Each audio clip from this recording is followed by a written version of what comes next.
Water, earth, fire, air. Long ago, I did not live in harmony. I had fallen in love and moved to Japan, but then everything changed when I got my heart broken, quit my law school career path, and questioned life. That's rough, buddy. Now, someone like the Avatar, master of himself, can probably teach me a lot when it comes to gaining control of a higher state, and I believe he's gonna change my life in the next 7 days.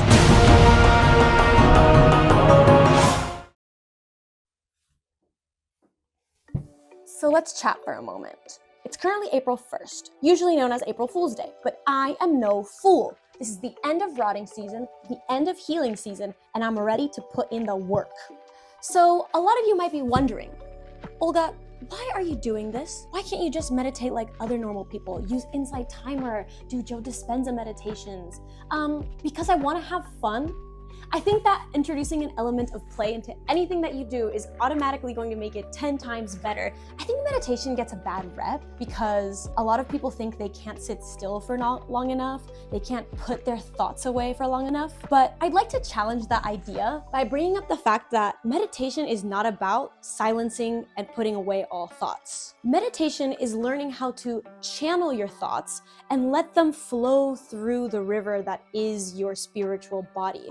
So for the next 7 days, I'm on a mission to meditate like the Avatar using Guru Pathik's principles and unblock every single one of my chakras. I'm gonna take you on this journey with me because I feel like it's beneficial. Why not make meditation fun? Why not make meditation about unlocking your true self and being able to gain complete balance? You must gain balance within yourself before you can bring balance to the world.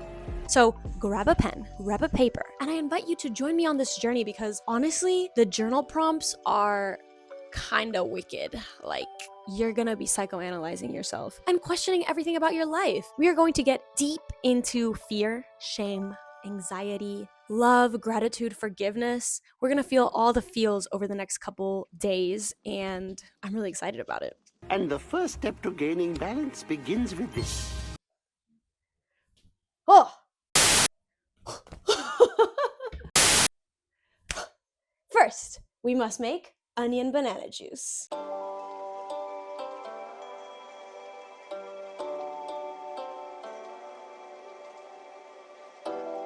Happy birthday, my son. If only I could have helped you.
Mason jar. Onion banana juice. Oh, she's thick. Ooh. Oh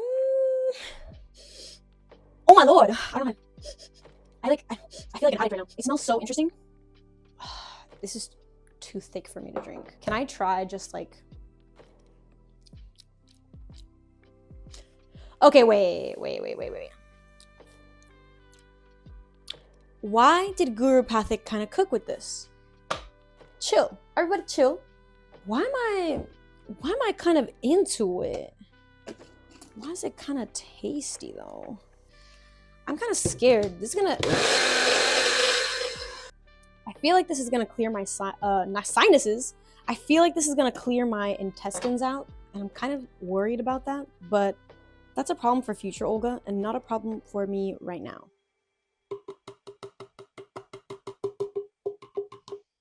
My main concern right now is to drink this. So cheers. And let's get on with the video.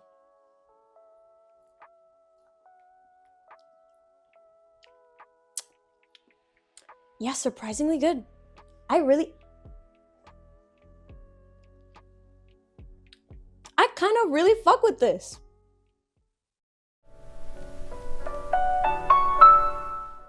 What are chakras?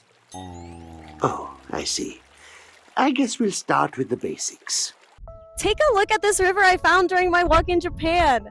Think of the 7 chakras of the body just like this river. We have 7 of them flowing from the top of our head down to the base of our spine. But sometimes those pools of energy get blocked. If you look again closely, you can see that there are sometimes flower petals, rocks, sticks, even trash that falls in the river. And that's a natural part of life. We are going to come into contact with conflict, but it all depends on how we handle that conflict. Hopefully, using Guru Pathik's techniques, we can learn how to unblock our chakras and allow the rivers to flow naturally, so that in the future, when something falls into our pool of energy, we know exactly what to do to unblock that chakra. Hope this helps me. Hey, what's up, y'all? Welcome to day 1 of meditating like the Avatar. Today, we are unlocking the Earth chakra, otherwise known as the root chakra. This is located at the base of your spine, and it controls survival, security, safety, home, financial struggles. Like, have you ever heard of Maslow's hierarchy of needs? It's basically this psychologist from the 20th century who created this pyramid of human needs. And at the bottom, the foundation of your pyramid is made up of material needs, the basic human necessities for survival. We now know that humans don't just measure their ability to survive in any given situation by physical factors such as disease, natural disasters, near-death experiences, having to move physically from place to place. It can also literally be something mental. It can be emotional abuse. It can be anxiety, panic attacks that happened because you felt unsafe in your environment, unsafe in your relationships. So this chakra is very quickly blocked by fear. The physiological symptoms of having a blocked root chakra are, and I repeat, worry, overthinking, anxiety disorders, panic attacks, anger, rage. Does this sound familiar? Because I felt personally attacked reading this list. I was like, good to know that from day 1, I'm basically screwed, so yeah. Anyways, we're following what Guru Pathik says. The way to unblock this chakra is to surrender your fears. You have to relinquish it. You have to ask yourself, what are you most afraid of? Let them all come up to the surface, and then let them go. Today, I journaled about what I'm most afraid of. I think one of my biggest fears in terms of survival is I thought I needed other people to survive. I've always been very much afraid of not being loved and accepted, not being chosen by people. And I heard this from a Instagram reel recently. You can't be the generation that breaks the curse if you're trying to please the generation that's been cursed, right? I thought that I needed to please my mom and please my dad, and by association, please my siblings, please my mentors, please my partner, and that's not the case. That turned me into someone who looked to that for survival. And it wasn't just because of that emotional side, it was also like, I am the eldest daughter and I am an immigrant from Venezuela. From a very young age, I had to grow up because I had siblings and I also had parents who were learning English. Like, their English was not perfect. I was ripped away from my family. That kind of displacement really messed with my sense of survival. I needed validation from everyone, from the culture, from the community, from my family, to feel safe and secure. And to this day, there have been very, very, very few people who I feel 100% safe and secure around, because it just takes so much barrier breaking to get to the core that is me. Today's meditation was about relinquishing your fears, knowing that you are safe, that you are secure, and that you're gonna be okay no matter what. During this meditation, I had the urge to call my ex because I finally felt like I can just say what I wanna say and I'm gonna be okay no matter the outcome. This is a man that I'm still in love with. We broke up 6 months ago. I talked about it in my first video, and I have no qualms. I have no grudges against him. I really wasn't aware of how bad my people pleasing was and how that made me act like I was really a horrible person sometimes. It was hard for me to show love, and I was prone to worry, overthinking, anger, rage. Does that, and panic attacks. Oh my god, so many panic attacks. How did he deal with me? I had an urge to call him today and tell him the truth, which is, I love you. Like, I love you, dude. I accept you as you are, and I want a life with you, but I'm not gonna force that. He is coming back to where I live, and I found out that he's only coming back for like a day, and he was like, let's just get together that one day to like sit down and talk. And I felt compelled today to just be like, you can say whatever you have to say, because I'm not in this for one night with you. Like, I'm not trying to have one night of closure with you. I'm trying to have a lifetime with someone. So I'm not going to let my fear of ending up with no one make me settle for one night instead of every night, if that makes sense. I hope that makes sense. Anyways, in conclusion, the root chakra has been unlocked. I am 1/7 of the way to becoming the fucking avatar. I will see you again tomorrow. Hello, good morning everyone. It is cold, I am in bed, but I am ready to do day 2 of meditating like the avatar. Today we got the sacral chakra. It's located in your abdomen, in your gut, and it has to do with pleasure, but it's not just pleasure, right? It's your emotions, your feelings, your creativity, your sensuality, and it's often blocked by guilt. We usually feel guilty or we blame ourselves for how we've shown up in our lives, how we've continued the same patterns in our lives, and Guru Pathik asks us to Look at all the guilt which burdens you so. What do you blame yourself for? So I'm gonna be journaling about that right now. I feel like there's a lot to unpack here. Like, a lot of stuff is going on in my personal life, and I feel like this is gonna help me get clear on those things that I've blamed myself for. And if I can unblock this chakra, then it's gonna allow me to accept change with ease, because that's kind of what an unblocked sacral chakra does. Not only are you gaining the power to feel pleasure, you're also gaining the power to accept change with ease and improve your self-image as well. So that's kind of the goal with this water chakra, right? Oh my god, Guru Pathik, help. Water chakra, that's right. See you soon. I ran away. I hurt all of those people. Accept the reality that these things happened, but do not let them cloud and poison your energy. If you are to be a positive influence on the world, you need to forgive yourself. Forgiveness is the greatest thing that we can grant ourselves, because it frees us to move on with our lives and push forward our own narrative. So instead of being stuck in a loop, we finally break free of the cycles that have kept us in the same place, in the same patterns for years. It allows us to feel more emotion, more feelings, to better understand pleasure and creativity, to take over our own sense of sensuality and bring about more confidence in our self-image. Because forgiveness is one of the most difficult things you can do, especially if you've been hurt. It requires a lot of self-work. And that's why today's meditation was Ho'oponopono. It's a Hawaiian traditional practice that focuses on forgiveness, and it consists of 4 key phrases. Thank you. I'm sorry. Forgive me. I love you. Thank you. I'm sorry. Forgive me. I love you. To my ego, I thank you for providing a safe place for me the past 23 years. The defense mechanisms you've put up in order to survive have worked, but they no longer serve who you are becoming. And it's time to let go of the ego, let go of those defense mechanisms, and step into a world where you're thankful. Step into a world where everything is new and uncertain, and that's beautiful as it is. To my younger self, I'm sorry. I'm sorry that all those terrible things had to happen to you. I'm sorry that you didn't feel seen or heard. I'm sorry that you didn't feel pretty. I'm sorry that you felt scared. I'm sorry that you felt ashamed.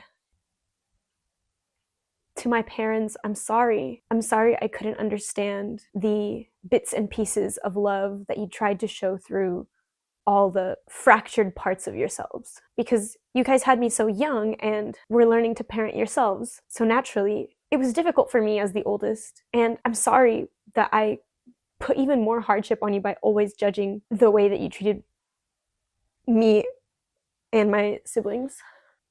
To my most recent partner, the only man that I've loved in this life, I'm sorry. I'm sorry that my old habits, those defense mechanisms that kept me so safe all those years, also brought about a destruction and a misalignment of what we wanted and built together.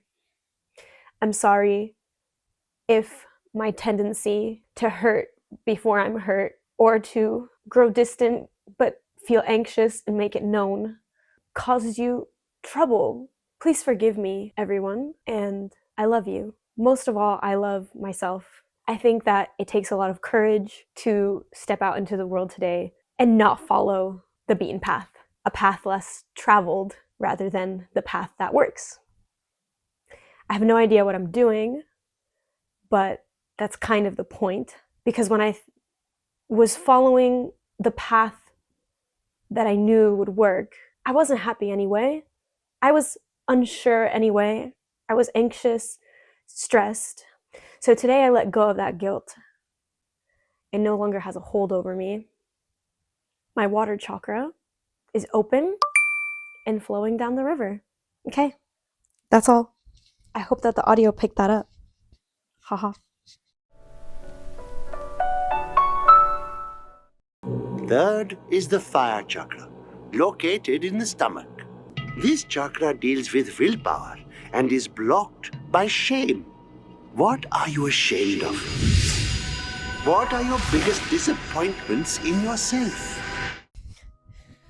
Sometimes I wonder what my life would have looked like if I hadn't failed at certain things. Like, my viewpoint was very black and white. I either had to do this or I was worthless. I learned that it's not so black and white. So when I came to Japan, I was determined to be the perfect partner, to perfectly align my career goals, to figure my adult life out post-graduation. And to be honest, I'm more clear about that than ever, but I don't have anything physical to hold for you. I don't have a plaque. I don't have any measure of success. I don't have my partner next to me anymore. And yet my mind feels so clear. It's like I've remembered that everything I've done up until this point has led me here to Japan. I never thought I'd be here. Anyways, just a little talk.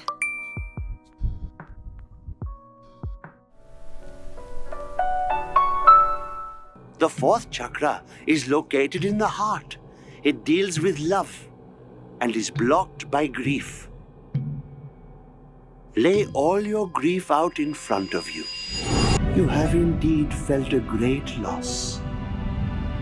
But love is a form of energy, and it swirls all around us.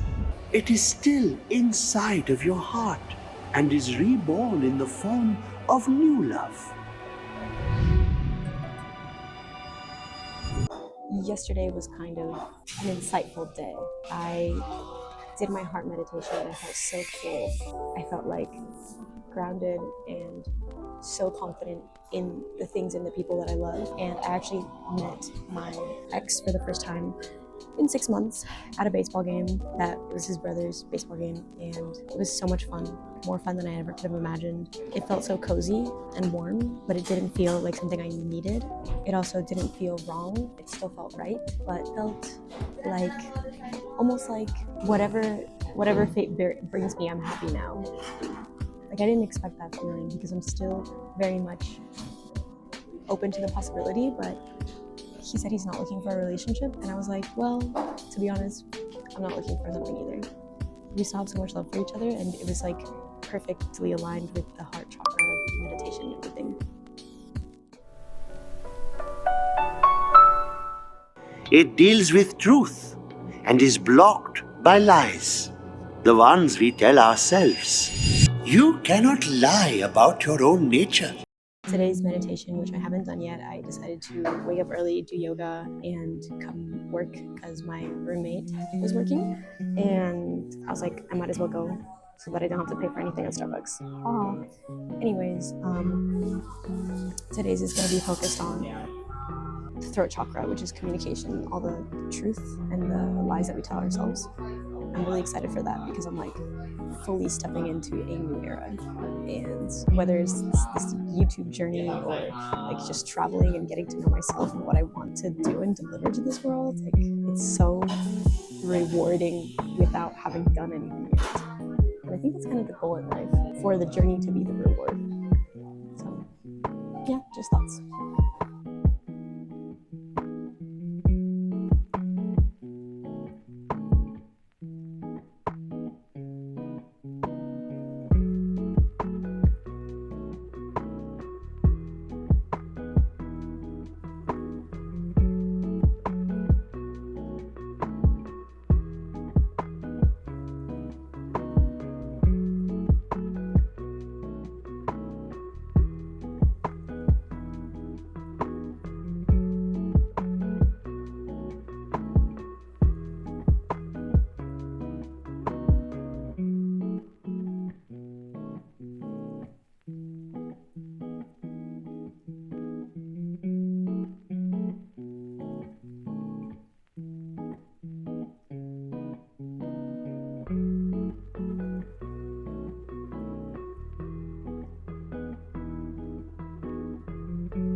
The sixth pool of energy is the light chakra, located in the center of the forehead.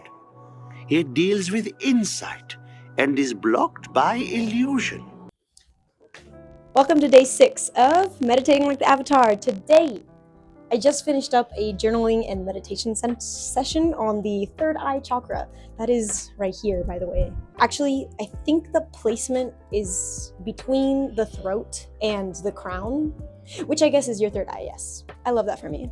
Anyways, Guru Pathik didn't really have a journaling prompt for today's session that I could go off of, but he did mention that everything is connected. Nothing is separated because that's just an illusion that we live with every single day. I remember learning in school that most things are a social construct, right? We have socially constructed the idea of borders, the idea of government, the idea of different ethnicities. Everything has just been a social construct, but we are all one and the same. I didn't realize that you could apply this concept to literally everything, the relationships, the interpersonal relationships that you share with people, the elements around you, your connection to the earth, your connection to your soul. Nothing is actually separated. So for my journaling prompt today, I just told myself to write as if I was not separated from nature nor humans. What would I really want to say? And what came about was this idea that I am free and I am healed. Like when I went into the meditation following that, the only thing that was on repeat in my third eye, in my mind was, I'm free, I'm healed, my cup is full. That's the first time in my life I've ever said something like that. The cup has never been full for me. The cup was always half empty or half full, but it was never full. And today, as I was meditating, and the idea of meditation is to let the thoughts flow, right? I was just like going through the motions, feeling everything, feeling the wind in my face. I decided to meditate outside today.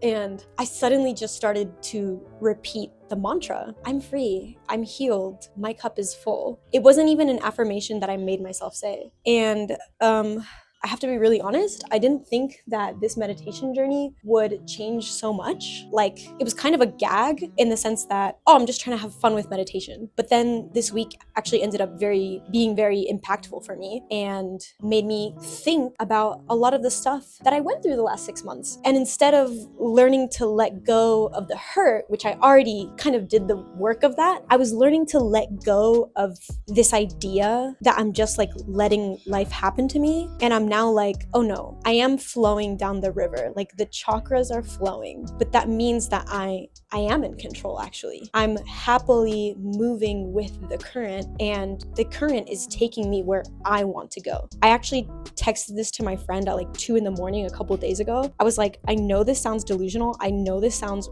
really crazy, but it's almost like me and fate have a good relationship now. Before, I used to want to strangle fate. Like I wanted to know what my future looked like. I was like, what do my next 5 years look like?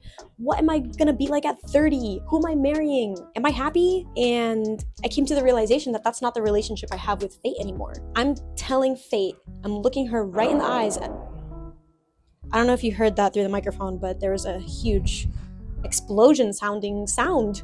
And I think it's just construction. But anyways, as I was saying, me and fate have a much healthier relationship. I look her straight in the eyes and I'm like, listen, I'm so confident in my heart and my decisions that no matter which step forward I take, that is the correct step. That is the step taking me to my higher self.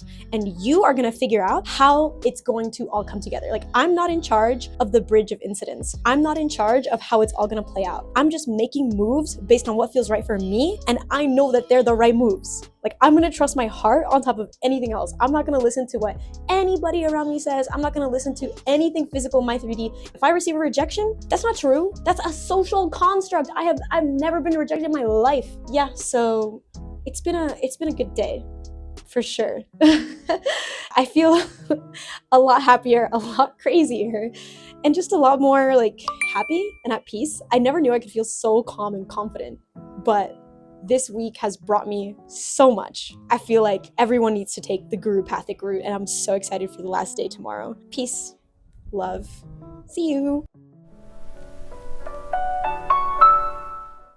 The thought chakra is located at the crown of the head. It deals with pure cosmic energy and is blocked by earthly attachment. Let all of those attachments go. Let them flow down the river. You must learn to let go.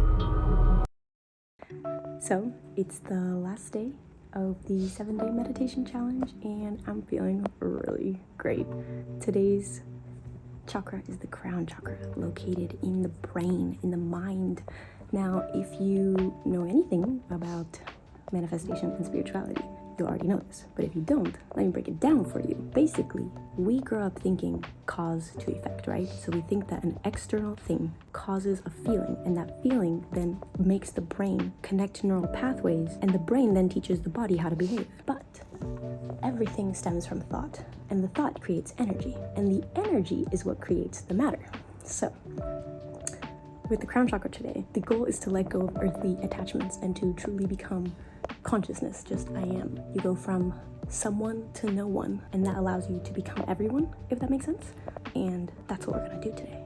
So I'll see you after journaling and meditation.